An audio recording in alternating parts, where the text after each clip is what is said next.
केवलं ज्ञानमूर्तिं द्वन्द्वातीतं गगनसदृशं तत्त्वमस्यादिलक्ष्यम् एकं नित्यं विमलमचलं सर्वधी साक्षिभूतं भावातीतं त्रिगुणरहितं सद्गुरुं तं Namami.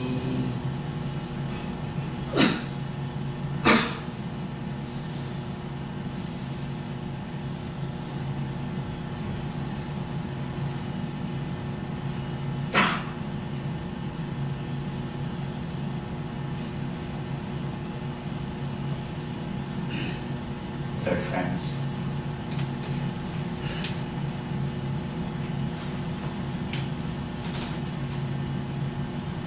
I welcome you all first, joyful heart.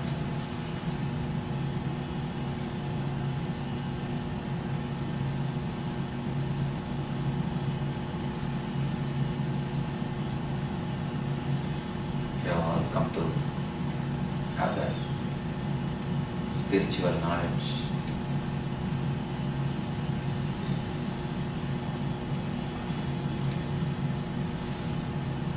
I want to explain few things about spiritual knowledge.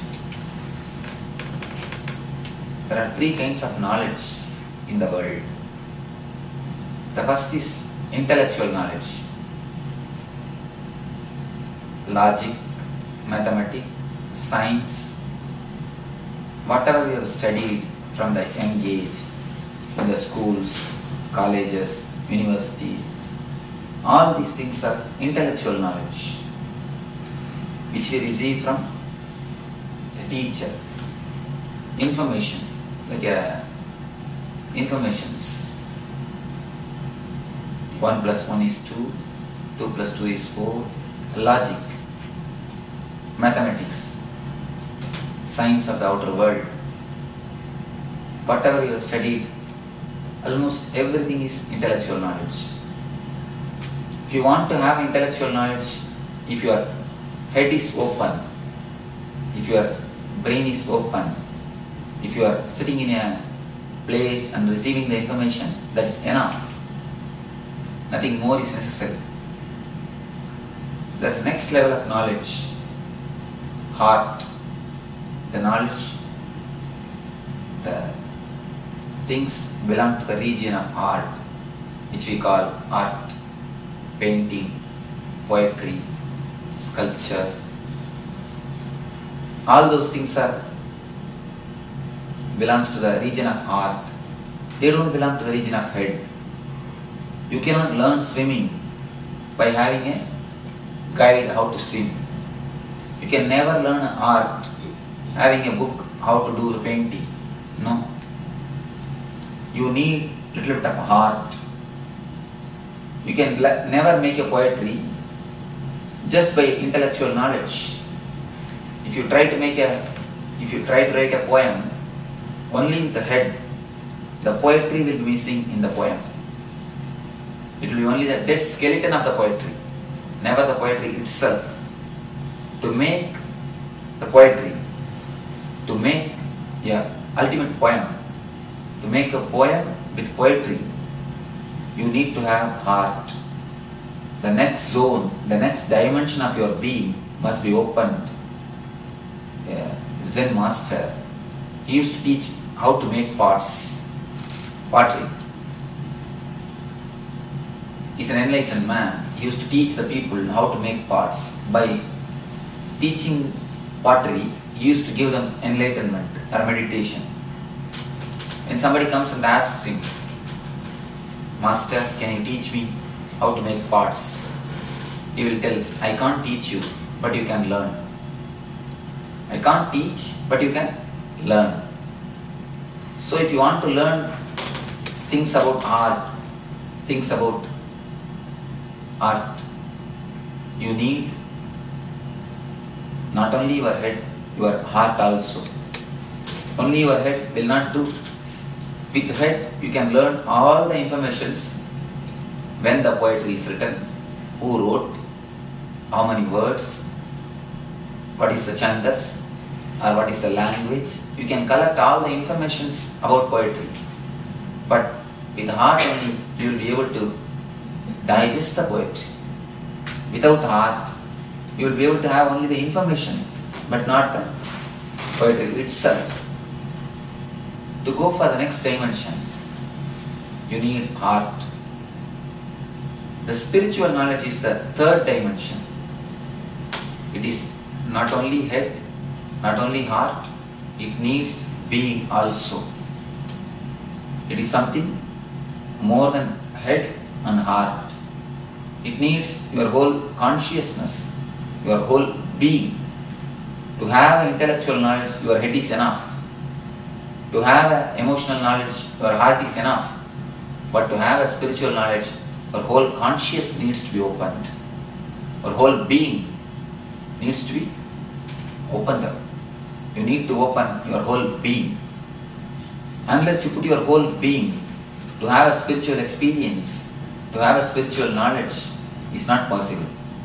You need to open up your whole being to have a spiritual glimpse of the spiritual knowledge. What I mean when I say open up your whole being? What I mean when I say put your whole consciousness? There are a few things. If you can understand these few things, you will be able to put your whole consciousness. You will be able to have the maximum from these 2 days. If you attend this class only with the head, when you go out, you will tell, Swami spoke nicely. That's all. Nothing else will happen. He spoke nicely. Whatever he said sounds so right, so nice. Yes, it is true. If you do it with a little bit of heart, yes, whatever meditations he gave, it works nicely. It does have some effect on us. Only that much. But if you open up your being, you will be able to see the spiritual transformation in you. Transformation does not need days, it needs intensity. Please be aware, spiritual transformation means don't think it takes at least 12 years. Don't think it takes at least 10 years of sadhana, long time of mantra diksha, long time of mantra japa. No, nothing like that. If you know how to use the right key, and if you have got the right key from the master, any big door can be opened in a minute.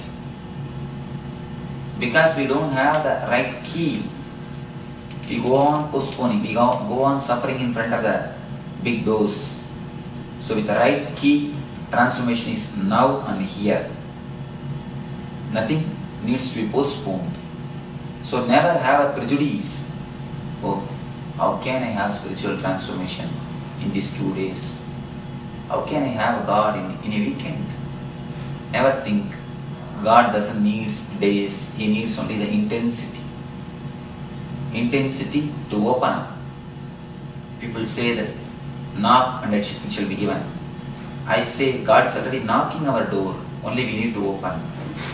Sometimes He even bangs, but we have shut the door so tightly. And not only that, we suspect it may be thief. So just have a little bit of opening sense. That is enough. Just if you can open yourself, that is enough. Nothing else is necessary. When you come and sit here, leave your mind and shoes outside. What I mean by it? Just for next 48 hours, drop your regular routine, the time consciousness, the idea of what next, when I will go, what is next, the idea of expecting the future. You are continuously living on future. You will not feel relaxed unless you know what is next. What is next? What is next? You don't allow the future to happen by itself. You wanted to know, and then you will have a plan about the future mentally. You just project your past on the future. Just for next 48 hours, relax. Don't bother about your business. house, or any other your so-called commitments. Yes, you have a commitment, everything is perfectly okay. Do you think just the next 48 hours if you don't attend, something very big wrong is going to happen? No. Just for next 48 hours, relax and give chance to God. We never give chance to God. We always work by ourselves so thoroughly, so completely. Our network is pinned. No space for God is left. Even if God wants to enter in our life, we don't give Him space or time. Now, next 48 hours, I think it's not even 48 hours, till tomorrow evening, tomorrow night, maybe hardly 36 or 40 hours. Just for next 40 hours, relax completely. Don't bother anything, just forget the world. Just forget the world and give a small trial to God. Give a little bit of time to your own self, appointment with yourself. I always tell, meditation is appointment with yourself. You give so much of appointments to so many people, to so many persons. You never give appointment to yourself. This is the time you can give appointment to yourself. It is the time you are spending for yourself. So next 40 hours, completely given to God. Don't bother about anything. Just completely relax. Never allow your mind to work in its own way about thinking what next, thinking what next, thinking what next.